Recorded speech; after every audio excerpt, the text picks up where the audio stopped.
Hi, good morning. Hi, everybody. It's great to be here, and I hope we have a super awesome session. Before I go on, I would like to play a little bit of a clip of an audio, just 2 seconds, and just want to make sure if you guys can hear it.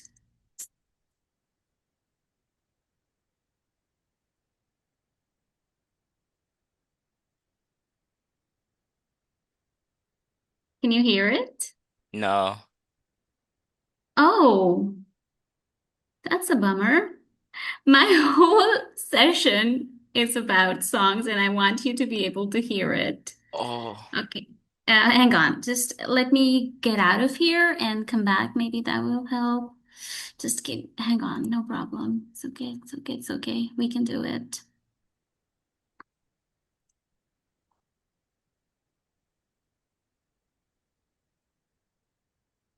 Okay. How yeah. about So now? someone. Nothing? No. So someone said, make sure your audio is shared with your screen. Yeah. Thank you, Milani. Okay. I guess I did it, but maybe I should unshare and share again. Okay, Okay. let's try that. Guys, I'm really sorry about that. Share, share sound, share.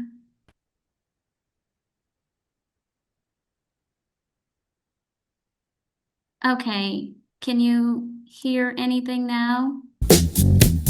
Oh, yes. Okay, we are Perfect. rolling. Lauren has started dancing. All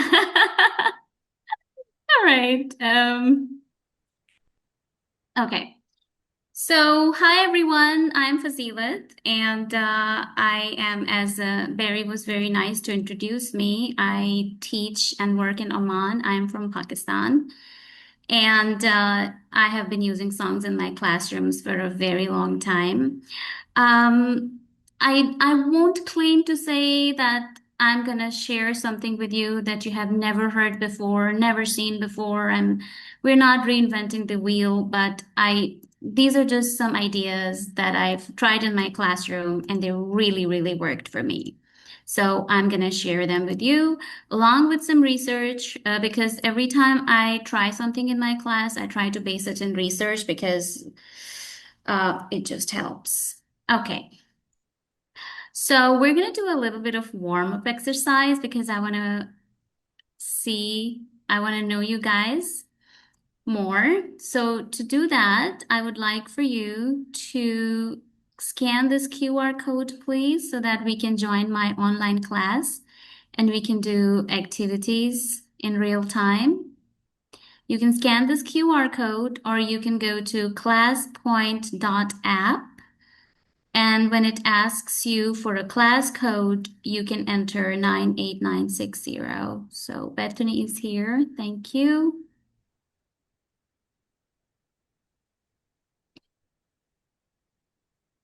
You can scan the code or you can go to classpoint.app and the screen shows the class code. Okay, 10 joined. Musa, how many people do we have in the room at the moment? We have 21. 21. Yep. Oh, that's a good number. Hmm. Thank you for coming. I hope my session is worth your while. So we have 16 so far. I'll wait for another second or two so that more and more people can join, and then we'll start the activity. Okay, 18. Just ding, ding, ding. 5 more seconds. Okay, 21, 20. Okay. All right.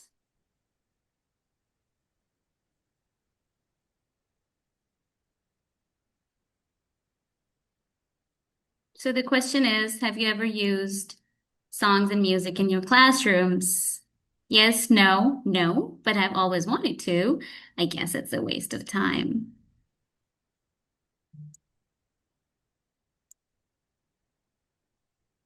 Okay.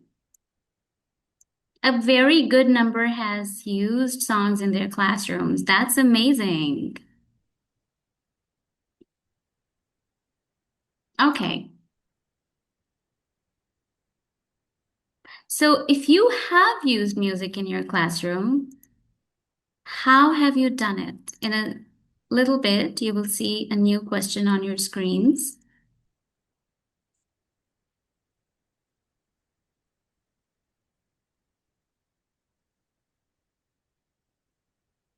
I'm giving stars to everybody. Thank you.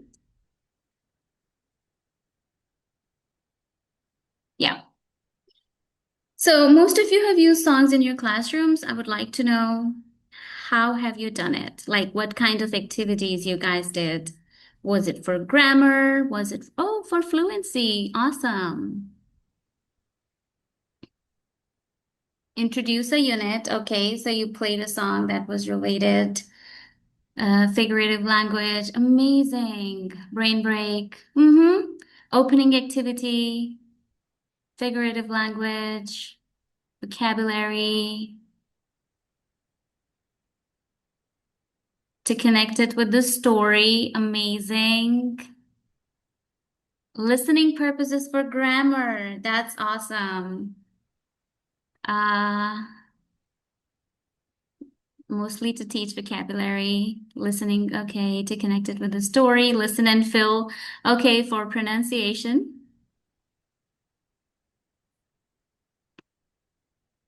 Mm-hmm. For grammar, introduce the topic as an opening activity. Hmm. As a background music. I love that.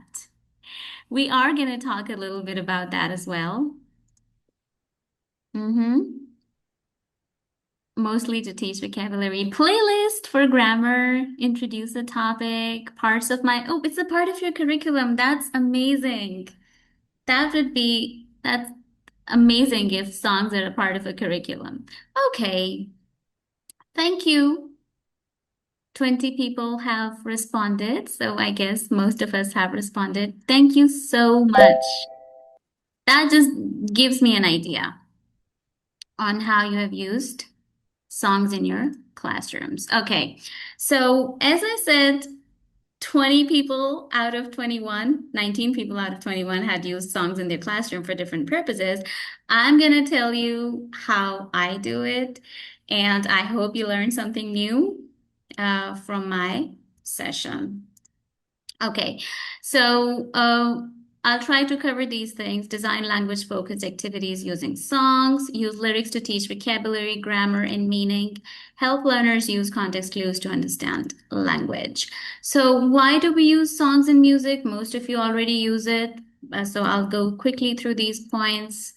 Songs are short, they are repetitive, they are opportunities for drilling, they can be easily adapted for different skills, they provide authentic language input, and it can always be your plan B. So I always have some song activities in my bag in case my students finish an activity earlier than I have anticipated, or if something goes wrong in the lesson, or I feel like my students need a break, I always pull out a song activity, and it always helps in getting my class on their feet because primarily the lessons, our lesson timing is 1 hour and 40 minutes.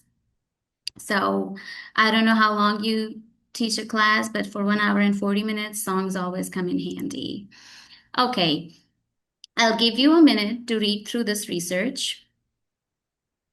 Not a minute, 10 seconds.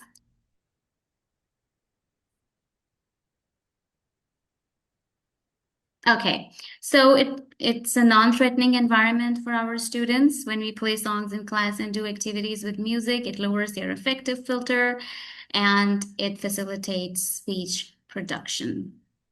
It also lowers anxiety, familiar, motivating for learners, repetitive, memorable, and supports language development.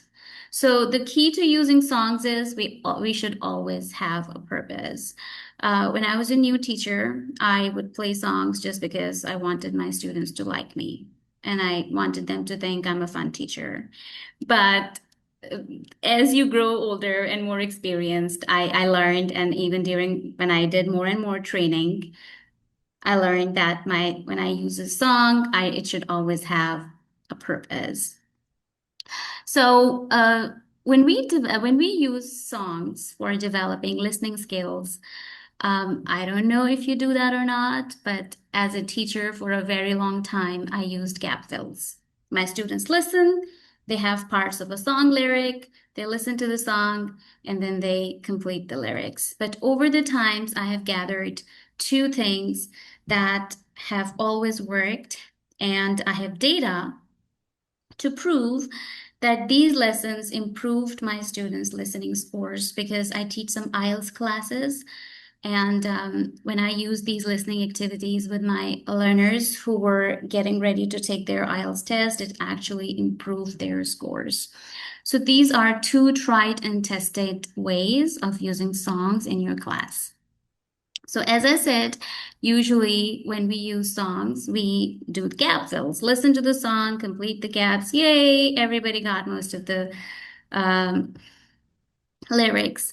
One thing I would say here is that because I teach in Oman and all of my students are Arab learners of English, so all of them speak Arabic, some of them speak some regional languages, so English is a foreign to second language for them, and they're not really exposed to Western music. So it really comes in handy. Since you guys already live in the States, I would suggest using songs that are not super, super popular, or maybe songs from 80s and 90s that your learners might not be very familiar with, because if you're using lyrics and your students already know the song, then they might know a lot of answers already. So that's something that I would suggest you think about. So coming back to the topic, classic gap fills, the drawback is it's mindless listening. As I said, if your students already know the lyrics, they're going to go bada bung, activity is done. So what we do here is we do a double gap fill. And how do we do that? Okay, how do we do that? We'll get to that. The second technique that I was talking about that has really worked for me is bottom-up listening skills. So we will do an activity on that in detail as well. The first one, double gap fill. If you look at the screen, the instructions are using the words in parentheses as hints, fill in each G or guess blank. Then listen to the song and write the correct word in the answer blank. So if they get the guess right, well and good. If not, they listen to the song and then they write the correct answer. Now, I have taken some words off. I've created blank spaces and I have given them hints. Let's see. Feeling my way through the opposite of brightness, 8 letters. So they make a guess here. And this really works with low-level learners when I'm teaching a foundation program, which is like a bridge program between university and school. This kind of activities really work. So they write their guess here. I also encourage them to use thesaurus in this case. I prefer taking printed thesauruses in my class. I don't encourage them to use their fonts for thesaurus because they just end up doing it on AI. And I don't want that. Then going on to the next blank, guided by a beating. It pumps blood through your body, 5 letters. So here we're encouraging them to think about the vocabulary. Then when we go on, but I know where to, antonym of finish. So here we are not really just asking them to guess words. We are also bringing in synonyms, antonyms. Here, if we come down to the screen, when I am comparative form of wise. So what do you think will come here? I need some input. For some weird reason, I can't see the chat. So, Also, okay. someone had wiser. Yes, thank you. All this time I was finding reflexive form of me. What is that about? So that really gets my students thinking. Um, After this is done, what I do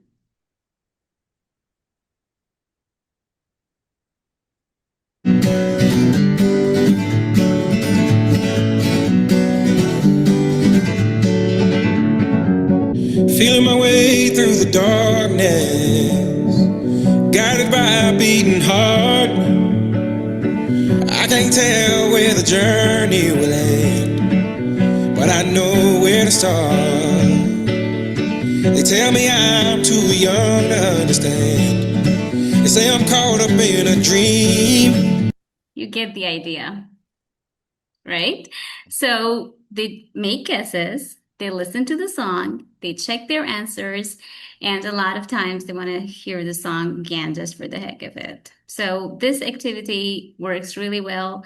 You can use any song you want, any song you like. I prefer my playlists. Very few times I ask my students, "What do you want to listen to?" I'll make a song activity out of that. Usually, um, I stick to my own playlists. Okay.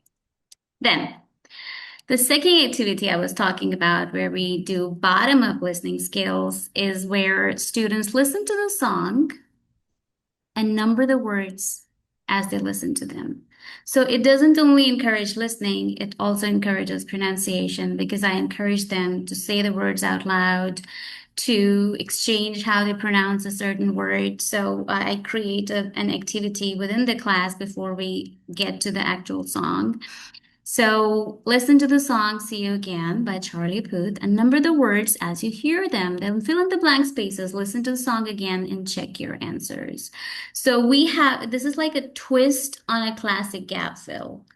Yes, they are filling in gaps, but they're first reading the words, discussing their meanings, reading them aloud, and then when they listen to them, they number them, and then they fill in the blank spaces.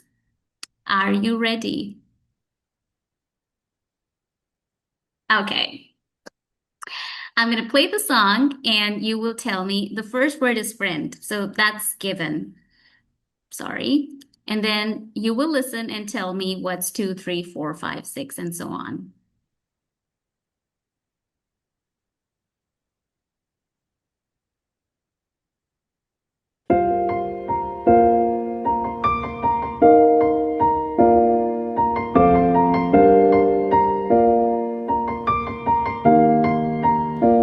It's been a long day without you, my friend, and I'll tell you all about it when I see you again. We've come a long way from where we began. Oh, I'll tell you all about it when I see you again. When I see you again. Why'd you have to leave so soon, yeah? Why'd you have to go? Why'd you have to leave me when I needed you the most? 'Cause I don't really know how to tell you without feeling much worse. I know you're in a better place, but it's always gonna hurt. Carry on. Give me all the strength I need to carry on.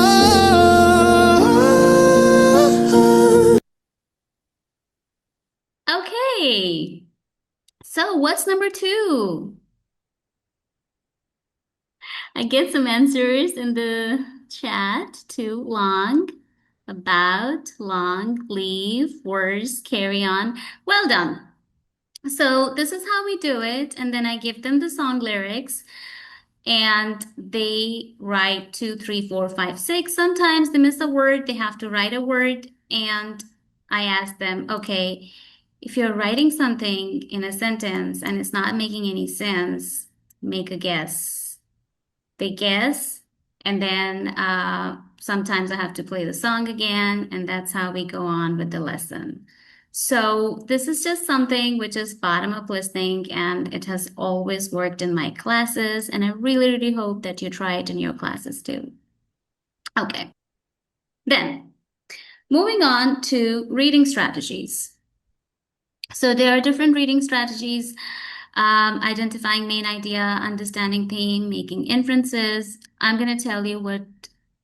Oh, thank you, Aureliha. I hope I'm pronouncing your name correctly. I'm so happy you are going to use it in your class next week. Thank you. Okay, so back to reading strategies. So there are different reading strategies depending on the focus or the learning outcome of your lesson.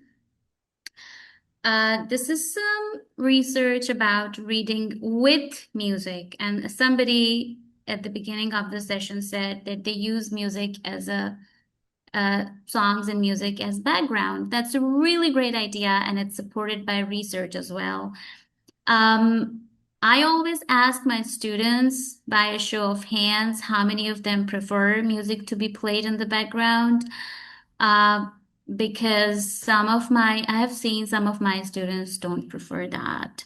I have seen, like, for myself, if music is playing in the background and I'm trying to read, it becomes a struggle because I focus on music. And it's very hard for me to read while any music is playing on, just because I love music so much, even if it's an instrumental. But a lot of my classrooms, most of my students always like it when we have a reading exercise.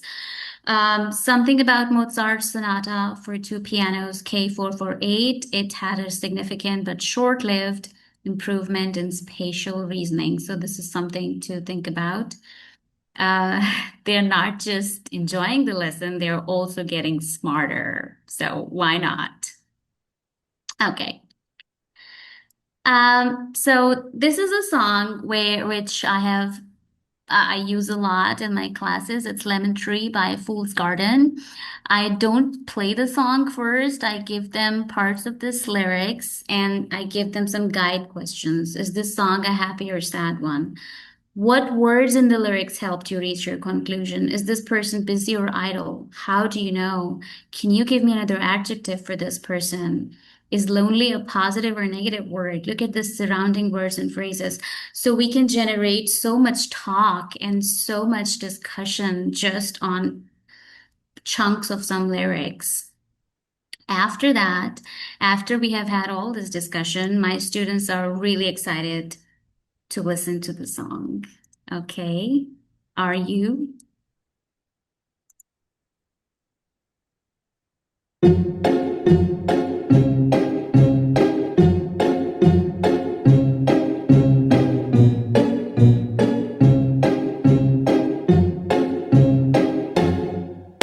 I'm sitting here in the boring room. It's just another rainy Sunday afternoon. I'm wasting my time, I got nothing to do.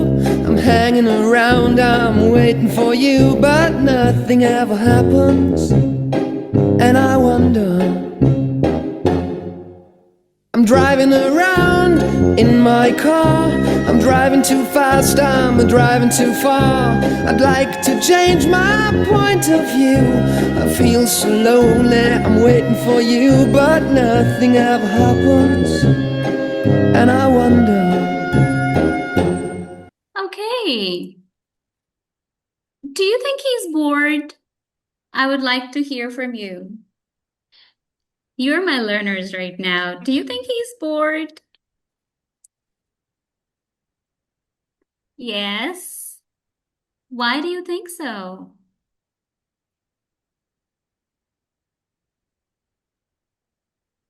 What did he say that made you think he's bored?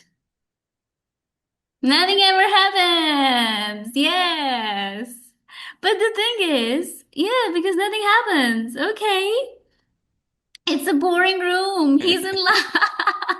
Okay. Do you think he wants to change?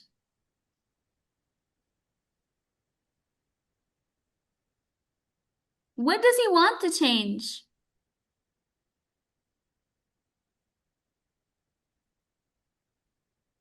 Point of view. Okay. His hope, being lonely. Okay. What do you think he's wondering? His outlook. Thank you. He wants the person to like him. That's awesome. Okay. He has hope in life. He likes people to like him. He likes a specific person to like him. Okay. What do you think he's wondering?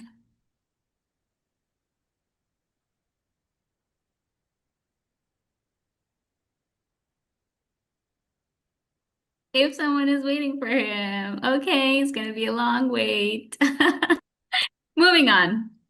So we have the same song lyrics. How can we use the same lyrics to teach or test prepositions? What do we do?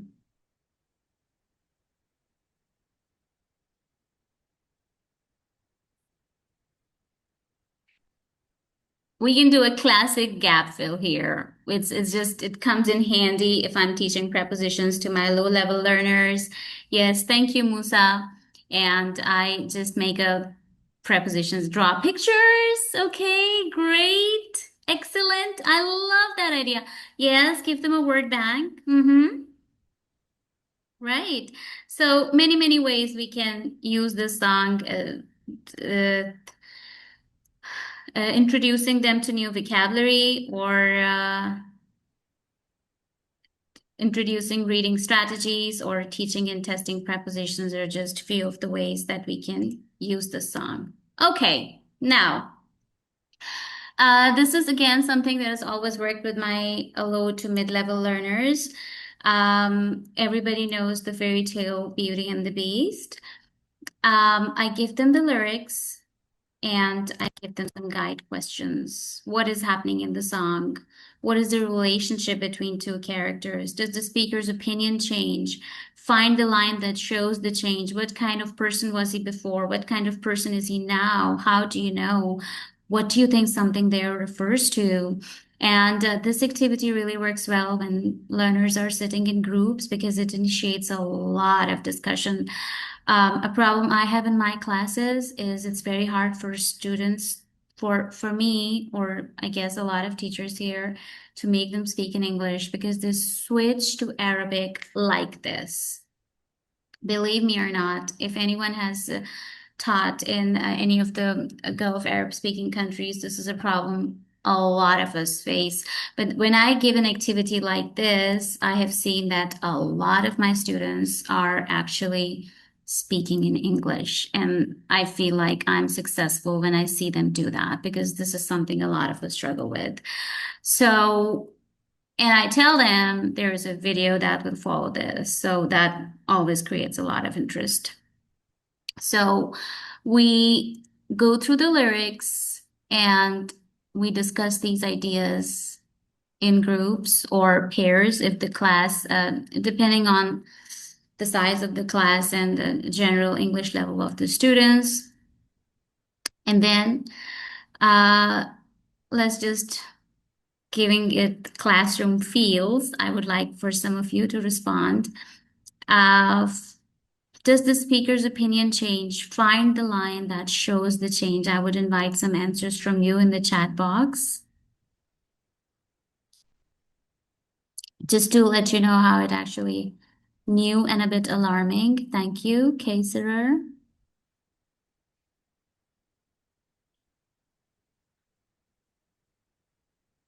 How do you think does the speaker's opinion change? Find the line that shows the change. Yeah, there's something in him that I didn't see. What kind of person was he before?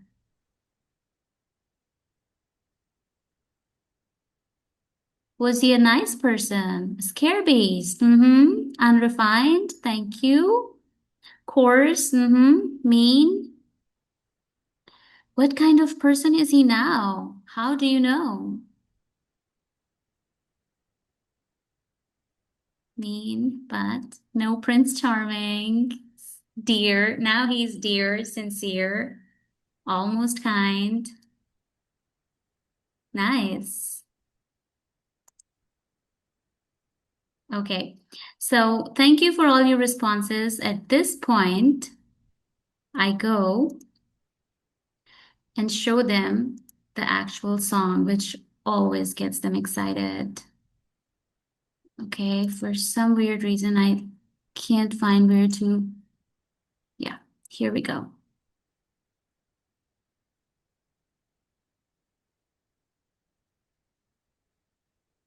So at this point, I share with them the video. I show them. Here we go. There's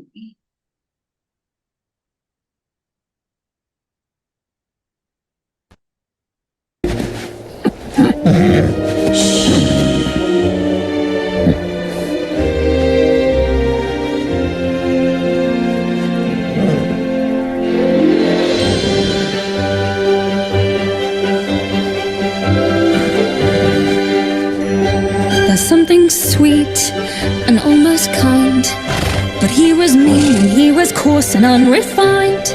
And now he's dear and so unsure. I wonder why I didn't see it there before.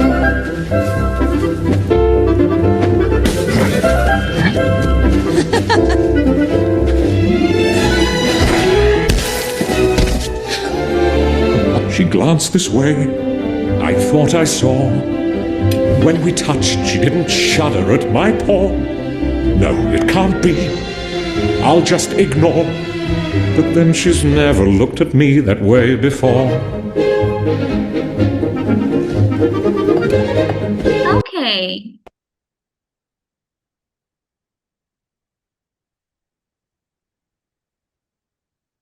All right, so you get the idea. Let me share my PowerPoint back. Here we go. Right. So then this is like a sample of the kind of discussion and the kind of work we are usually able to generate after this kind of activity. Students are, can you see the screen? If someone can please tell me. Can you? Yes. Yeah, thank you. So we have the lyrics here and students are highlighting things, circling,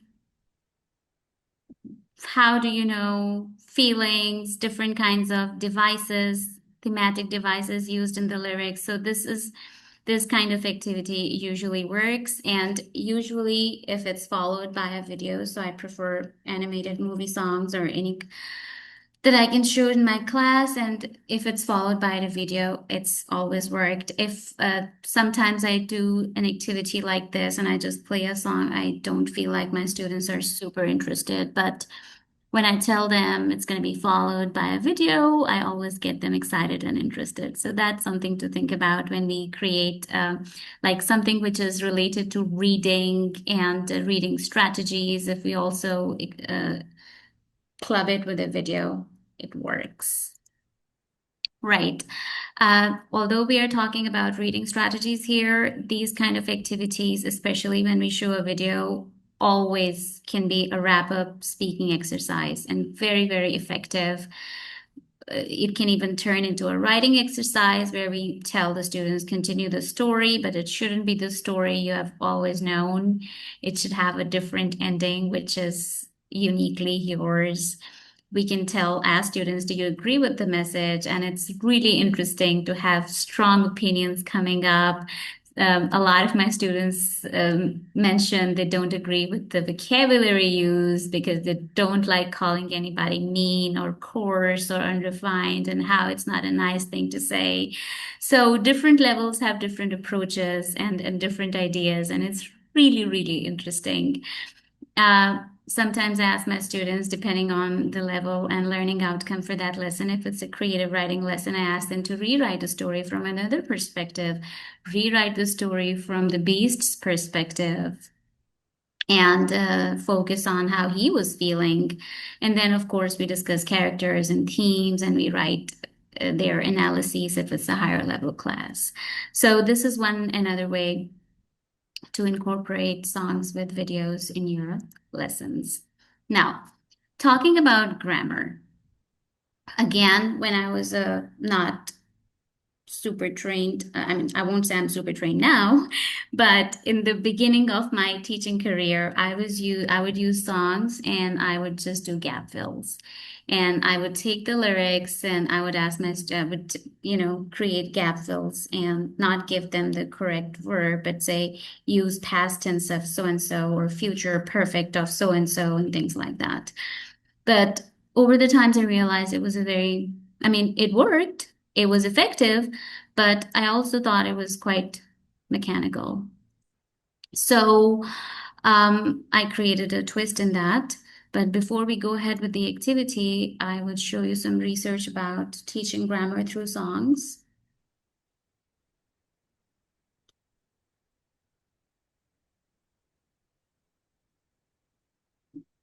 So depending on the kind of, if you do inductive grammar, deductive grammar, depends on the kind of teacher you are and what's your approach towards teaching grammar, but you can incorporate a song in any phase of your grammar lesson. We can use it at the beginning to activate schema, their prior knowledge. We can end the grammar activity with a song as a wrap up, or we can always use this as a pop quiz or quick test. And this is what I usually do to check their grammar understanding. I usually do it with songs. So this is a song that is heavily using three tenses: simple present, future, simple future, and I think it's present perfect. I'm not really sure, but three tenses are being used here. So I'll give you a second. I know a lot of us just know the lyrics right off the bat, but just for the sake of practicing here and to let you know how it feels in a real classroom, I'll give you a minute to get your answers. And if you like, you can write them in chat. That would help me see how you are doing this activity. So you can write your answers in the chat if you want.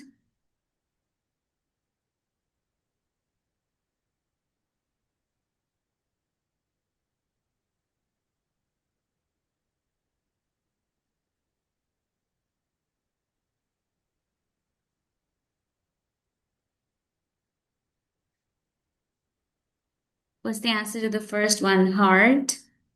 Is it going to be beat, beating, beaten, beats? Thank you.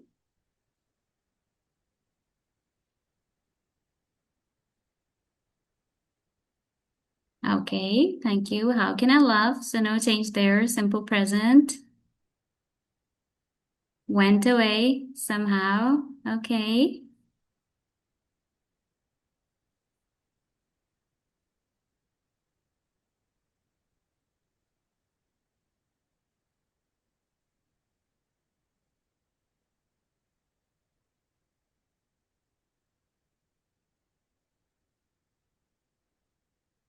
Okay, let's check our answers.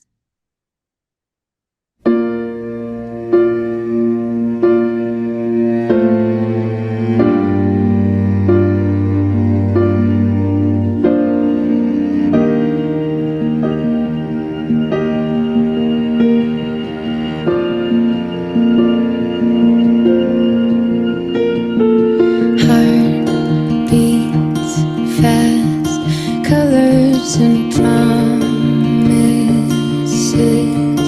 How to be brave? How can I love when I'm afraid to fall? But watching you stand alone, all of my doubt suddenly goes away somehow. One step closer. I have died every day waiting for you, darling, don't. Okay. So we checked our answers. And then we have a discussion part as well. I have died every day. I have loved you for 1,000 years. Time stands still. I will be brave. Which actions are continuing over time? Which sentences are general truths or feelings? They're present simple. Which sentences are decisions or promises? Future or will. So in this way, we are not only recapping tenses, but we are also recapping the description for each tense. So this is like, again, inductive way of teaching grammar, where they have the teaching material and they're deducing their own rules and getting examples from the text and then, of course, discussing them with each other. So this is one way of teaching grammar. Not if you have low-level learners, you can actually give the tense to them and ask them to write the so-and-so form, present or future perfect song, or simple future, present progressive, whatever the song lyrics have. But I prefer doing it this way because it also makes my student think which action is going on for a long time. So which tense will go here. Uh, they see the surrounding sentences and read the lyrics from top to bottom to just have a feel of what should come here. Because if they see a sentence in isolation, sometimes it can be anything and it makes sense. For example, here, all of my doubt suddenly went away somehow. So that's a really good guess. And a lot of my students guess that. But when you see it from here, heart beats fast, how to be brave, how can I love? But watching you stand alone, all of my doubt suddenly goes away somehow. So it's like beats, love. So a natural progression in the song should be goes away. So this is something to draw the learner's attention to. And also, sometimes I'm able to generate a good discussion asking students, why don't we have this word here? Why don't we have when? Why don't we have goes? Why don't we have going away? Something like that. So, just an idea to use songs and grammar this way. Then another song that we all love, I guess, a lot of us love We Are the Champions by Queen. And this has like a truckload of tenses: present perfect 5 times, future, simple present, present perfect, simple past. So in this case, this is like a very good recap of different tenses. And I prefer to do it in groups of students because I see that they end up teaching each other too if a concept is not clear. So this is like a pop quiz sometimes, or sometimes if it's low level learners, I make them sit in groups and they discuss this and put some of them, if this is a recap kind of class, then a lot of them have forgotten what present perfect is. So this is like a good recap for them. Musa, how much time do I have? Sorry. We have about 15 minutes to finish. Okay, thank you. So I won't do this activity That's with you. including Q&A session. Okay, I'll try to be quick. Thank you very much. Okay, so another thing that I want to touch upon here is spelling. And this is just like, I'll show this for 10 seconds, some research about how we can use songs to teach spelling to our students. Okay, so songs also provide an opportunity to practice context-based spelling correction and word choice. This is what I usually focus on word choice. How do we do that? I give them the lyrics. If you have ever choose the correct spelling, if you ever find yourself stuck in the middle of the C, so is it this C or is it this C? I'll sail the world to find you or your. Now here we're not really focusing on spelling, a little bit grammar has come into place, but again, some students would mistake this word too.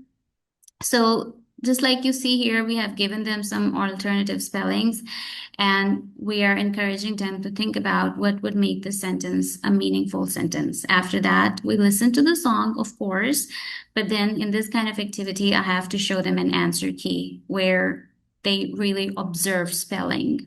So a lot of times, students just mindlessly write things phonetically, but in this case, this is basically an awareness exercise that a lot of words can sound similar. They have different spelling. So this is just like an exercise in drawing their attention towards different kinds of spellings of words that may sound similar or same in some homophones, things like that. Okay, coming to pronunciation. So this is like my favorite part, and the presenter before me, I'm sorry, her name escapes me. She had a very amazing session on teaching pronunciation. So here is some research about it, and I'll give you 10. Marisol, thank you, Lorraine. So Marisol had this whole amazing session on pronunciation. But pronunciation, sadly, has always been called the Cinderella of ELT, being locked away and out of sight. And as English teachers, it's our job to rescue her, the heroes and heroines in her story. Using songs to teach pronunciation improved students' pronunciation, specifically with 22% improvement in accuracy and prosody.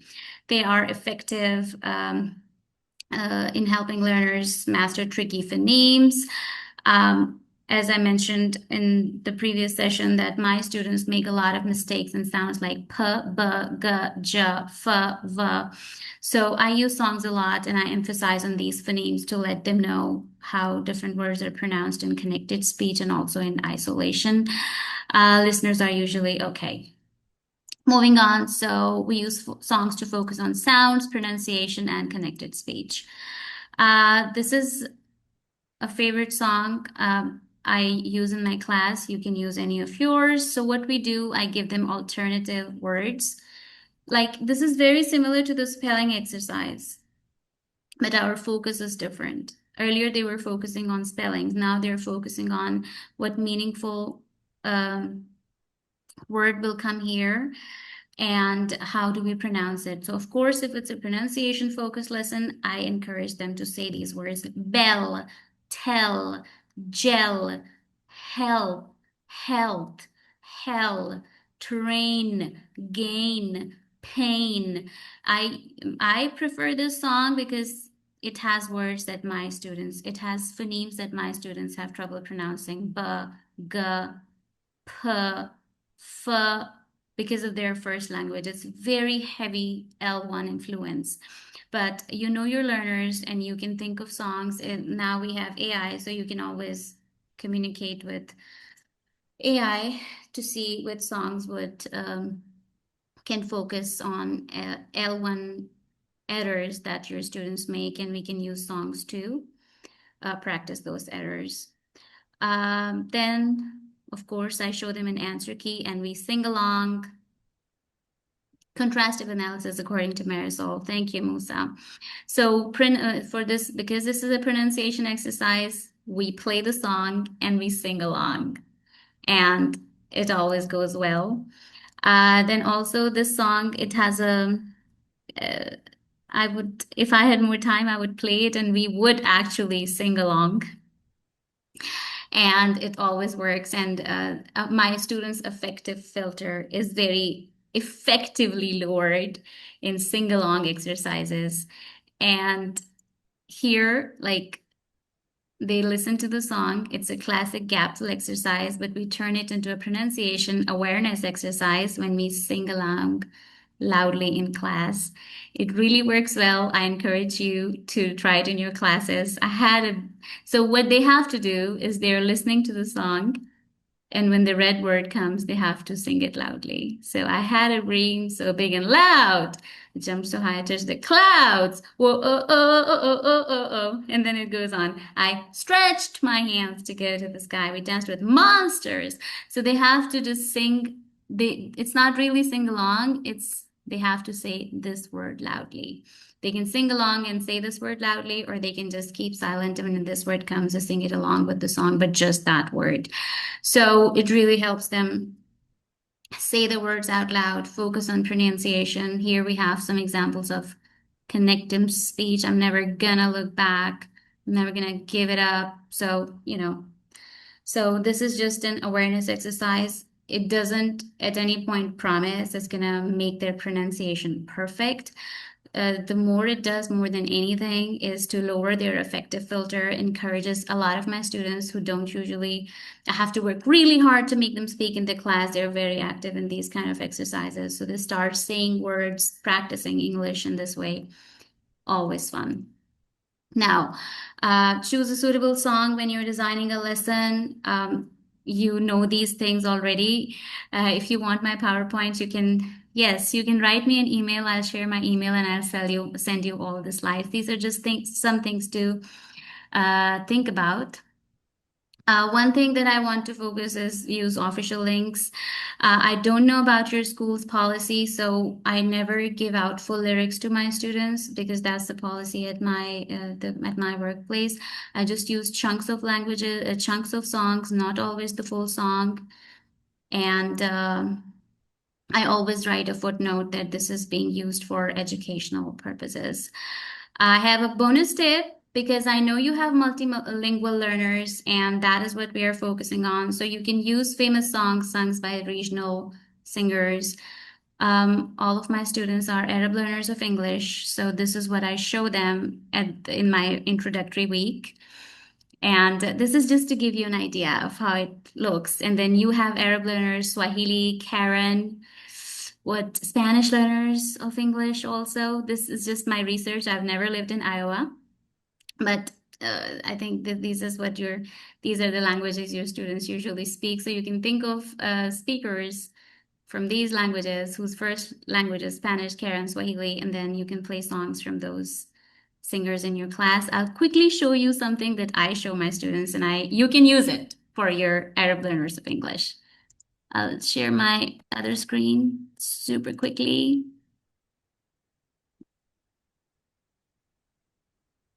Okay, here we go. Uh, Here we go.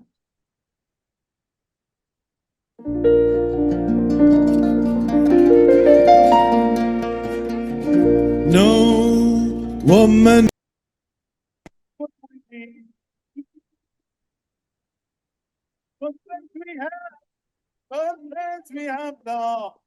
Sorry, I know you want to keep listening to it and keep watching it, but life happens and I had to cut that song short.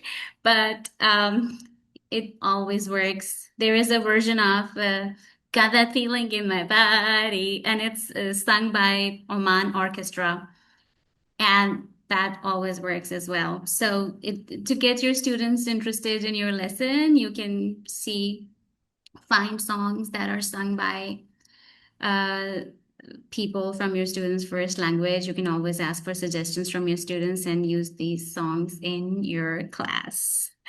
So that's all from me. And this is my email ID. You can write an email to me. You can connect to me on LinkedIn. I'm there with my name. And yeah, if you have any questions, I'll be happy to answer.